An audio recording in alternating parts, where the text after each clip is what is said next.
Hello বন্ধুরা, আসসালামু আলাইকুম। Welcome back to my channel. আশা করছি আপনারা ভালো আছেন। আলহামদুলিল্লাহ আমিও ভালো আছি। আজকে আবারও চলে এসেছি নতুন একটি রেসিপি নিয়ে। আজকের রেসিপিটা হচ্ছে কাশ্মীরি আলুর দম। আপনারা প্লিজ দেখতে থাকবেন আমার ভিডিওটি। ভিডিওটি না দেখলে বুঝতে পারবেন না কেমন করে আলুর দমটা বানানো হবে। আপনারা অবশ্যই দেখবেন। আমরা দেখতে থাকুন। আমি চলে এসেছি। দেখুন, প্রথমে আমি 1 কিলো আলু নিয়েছি।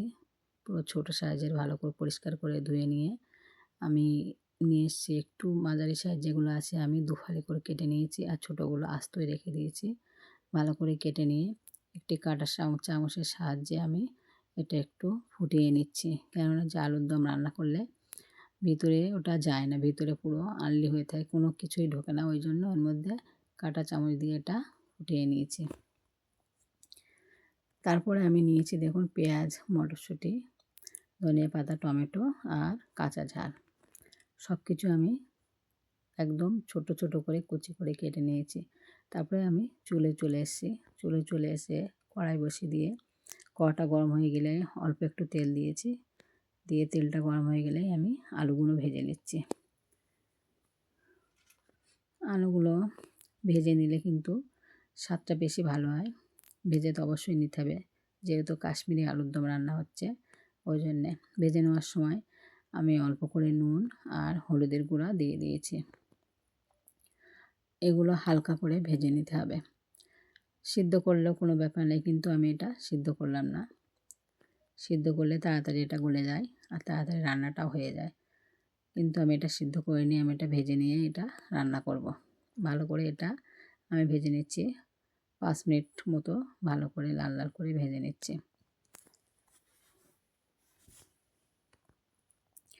দেখুন, আমি নাড়াচাড়া দিয়ে ভালো করে এটা ভেজে নিচ্ছি। ভেজে নেওয়ার পরে আমি একটি পাত্রে তুলে নিচ্ছি। এটা তুলে এক সাইডে রেখে আমি এর মধ্যে, এই কড়াইয়ের মধ্যে দিয়ে দেবো কাজু আর কাঠবাদাম। অল্প করে আমি দিয়ে দিয়েছি, এটাও ভেজে নিচ্ছি। এটাও ভেজে নিয়ে আমি এটা উঠিয়ে নেব। উঠে নিয়ে তারপরে আমি চলে এসেছি মিক্সিতে। মিক্সিতে প্রথমে কাজু আর কাঠবাদামটা অল্প করে একটু পিষে নিতে হবে।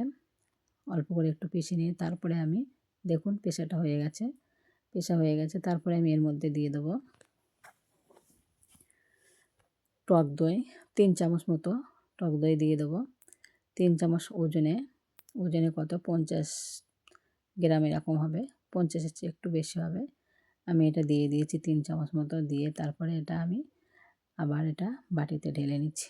বাটিতে ঢেলে নিয়ে তারপরে এর মধ্যে আমি নুন, হলুদের গুঁড়ো, না, নুনটা দিইনি আমি, হলুদের গুঁড়ো আর কাশ্মীরি লঙ্কার গুঁড়ো আর এমনি শুকনো ঝালের গুঁড়ো সব কিছুই আমি এর মধ্যে দিয়ে দিচ্ছি। এর মধ্যে দিয়ে এটা ভালো করে মিশিয়ে নেব।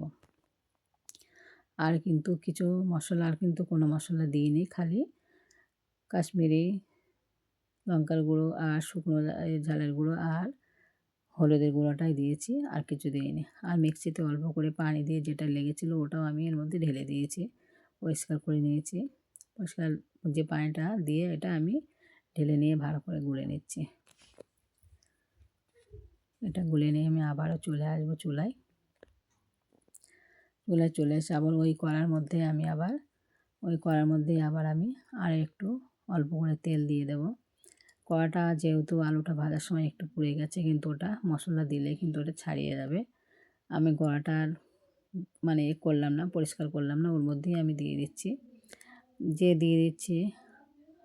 গোটা জিরা আর মৌরি গোটা, তেজপাতা, ছোটো এলাচ, দালচিনি, লবঙ্গ, সব আস্ত মশলাগুলো আমি দিয়ে নাড়াচাড়া দিয়ে ভালো করে একটু সেন্ট বার হলেই আমি 2টো বড় সাইজের পেঁয়াজ কেটে রেখেছিলাম সেটাই আমি দিয়ে দিলাম। দিয়ে আর 2টো ঝাল কেটে রেখেছিলাম কাঁচা ঝাল, সেও আমি দিয়ে দিয়েছি। কাঁচা ঝাল অল্প করে দিয়েছি, কেননা ঝালটা বেশি হয়ে গেলে বাচ্চারা খেতে পারবে না, ওর জন্যে আমি ঝালটা অল্প করে দিয়েছি। আর ওর মধ্যে তো শুকনো ঝালের গুঁড়ো তো আছে, সেই জন্য আমি অল্প করে কাঁচা ঝালটা দিয়েছি। পেঁয়াজটা লাল হয়ে গেলেই আমি আদা রসুন পেস্টটা দিয়ে দেবো। আদা রসুন পেস্টটাও আমি দিয়ে দিয়েছি। মশলাটা হালকা লাল হয়ে আসলে, মশলাটা কাঁচা গন্ধটা বার হয়ে গেলেই তারপরে আমি নাড়াচাড়া দিয়ে, দেখুন, মশলাটা পুরো ভালো করে কষিয়ে নিচ্ছি। কষিয়ে কাঁচা গন্ধটা বার হয়ে গেলে আমি আর পেস্ট করে রাখা ওইটা আমি দিয়ে দেবো। আমি অল্প করে নুনটা দিয়েছি, যেহেতু তলায় আগের থেকে আলুটা ভাজা ছিল, কড়াই লাগা ছিল, ওই জন্য আমি নুনটা দিয়ে, যাতে করে কড়াই না লাগে ওই জন্য আমি নুনটা দিয়েছি। নুনটা দিয়ে মশলাটা ভালো করে করে নিচ্ছি। কষিয়ে নিয়ে আমি এই দই মাখিয়ে যেটা, দইয়ের সঙ্গে যে মশলা আমি মাখিয়ে রেখেছিলাম পেস্টটা আছে, ওই পেস্টটা আমি ঢেলে দিয়েছি। পেস্ট যখন আমি দইয়ের পেস্টটা ঢেলে দেবো তখন কিন্তু গ্যাসের ফ্লেমটা লো করে রাখতে হবে। পুরো হাই করে রাখলে কিন্তু এটা ফেটে যেতে পারে মশলার সঙ্গে, ওই জন্য এটা লো করে রেখে ভালো করে নাড়াচাড়া দিতে হবে। এটা নাড়াচাড়া দিয়ে মশলাটা ভালো করে কষিয়ে নিতে হবে।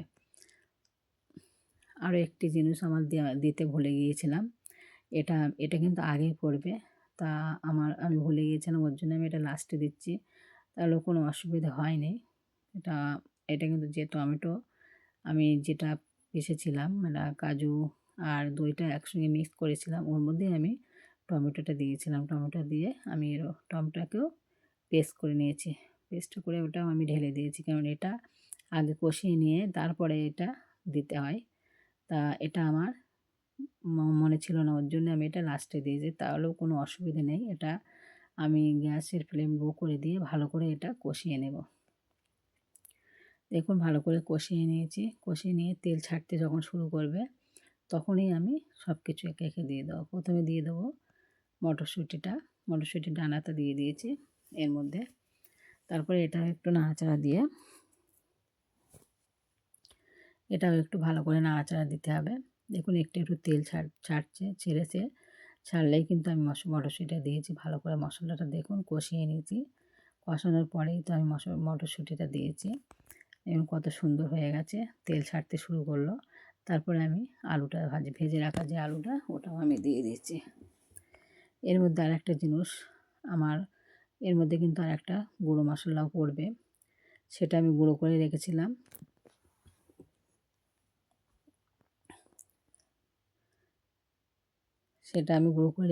ছিল আস্ত জিরে ছিল, মৌরি ছিল অল্প, দালচিনি, রংফল, ছোটো এলাচ সব কিছুই ছিল।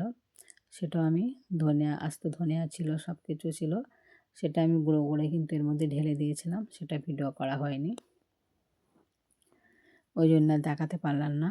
আপনারা অবশ্যই দেবেন। ওই মশলাটা গুঁড়ো করে রেখেছিলাম, সেটা আমি দিয়ে দিয়েছিলাম। তারপরে এটা আমি ভালো করে একটু নাড়াচাড়া দিয়ে এটা কষিয়ে নিয়ে আমি পানি দিয়ে দিচ্ছি অল্প করে। যেহেতু একটু ভাজা আছে, ভাজার জন্য একটু কিন্তু গলে, আলুটা একটু গলা মতো আছে, ওই জন্য আমি আবার একটু পানি দিয়ে এটা কষিয়ে নিচ্ছি। কষিয়ে নিয়ে ঢাকনা দিয়ে 10 মিনিটের জন্য আমি রান্না করে নিচ্ছি। এটা পুরো সিদ্ধ হয়ে গিয়েছে কিনা দেখার জন্য আমি চেক করব। তারপরে আমি দেখুন এটা আমি পুরোপুরি এটা সিদ্ধ হয়ে গেছে, কেননা সিদ্ধ করার জন্য তো 10 মিনিট আমি ঝোল দিয়ে এটা রেখে দিয়েছিলাম। আর তার আগেও আমি কিন্তু এটা এক তো ভাজা ছিল, তারপরেও আমি কিন্তু আরও 10 মিনিট মতো হালকা মানে লো ফ্লেমে রেখে কষিয়ে নিয়েছি। তারপরে আমি ঝোলটা দিয়েছিলাম, দিয়ে কিন্তু ভালো করে কষিয়ে নিয়ে তারপর আমি দিয়েছি কাস্তুরি মেথি আর এলাচের গুঁড়ো দিয়ে তারপরে আমি লাস্টে চিনি ছড়িয়ে দেবো, একটু চিনি দেবো আর ধনেপাতা দিয়ে আমি নামিয়ে নেব। দেখুন বন্ধুরা, আপনারা অবশ্যই আমার এই ভিডিওটি দেখবেন, আমার পাশে থাকবেন, লাইক, কমেন্ট, শেয়ার, সাবস্ক্রাইব অবশ্যই করবেন, আর কমেন্ট করে জানাবেন যে আমার ভিডিওটি কেমন লেগেছে। আপনারা অবশ্যই আমার কমেন্ট করে জানিয়ে দেবেন যে আমার ভিডিওটি কেমন লাগলো। তারপরে আমার দেখুন ধনেপাতা চিনিটা দেওয়ার কারণ হচ্ছে যে দই দিয়েছি, টক দইটা দিয়েছি, তার জন্যে ব্যালেন্স ঠিক করার জন্যে আমি চিনিটা দিয়েছি। চিনিটা দিলে কিন্তু স্বাদটা আরও সুন্দর হয়, তরকারির স্বাদটা কিন্তু আরও সুন্দর হয়। কাশ্মীরি আলুর দম মানেই এইসব কাস্তুরি মেথি আর চিনিটা দিলে কিন্তু ব্যালেন্সটা ঠিক থাকে। দেখুন আমি পরিবেশন করছি দুপুরে গরম ভাতে খাওয়ার জন্যে এবং রুটি পরোটার সঙ্গে খাওয়ার জন্যে, হেবি সুন্দর, দারুণ টেস্ট। আমি লাস্টে ধনেপাতা ছড়িয়ে দিয়েছি উপর থেকে। দেখুন দেখতেই তো পাচ্ছেন কত সুন্দর দেখতে লাগছে, খেতেও কিন্তু দারুণ সুন্দর। আপনারা অবশ্যই বাড়িতে বানিয়ে দেখবেন, কি সুন্দর টেস্ট, বাচ্চা বড় সবাই খেতে ভালোবাসবে। আর একটু ঝালের পরিমাণটা যে যেরকম খাবেন সে সেরকমই দেবেন। ভিডিওটা আজ এই পর্যন্তই থাকলো। আল্লাহ হাফেজ।